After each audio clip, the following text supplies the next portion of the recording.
கஜமுகனை நீ அனுதினமும் நிஜ பக்தியுடன் துதி செய்திடுவாய். ஸ்ரீ கஜமுகனை நீ அனுதினமும் நிஜ பக்தியுடன் துதி செய்திடுவாய். பஜனை செய்தே புகழ் பாடிடுவோம், பஜனை செய்தே புகழ் பாடிடுவோம். அபஜயம் தனையே போக்கிடுவாய், அபஜயம் தனையே போக்கிடுவாய்.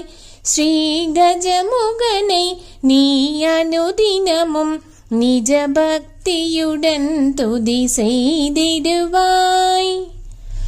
அருகம் புல்லையும் எருக்கம் பூவையும் எடுத்து மாலையாய் தொடுத்த நிவிப்போம்.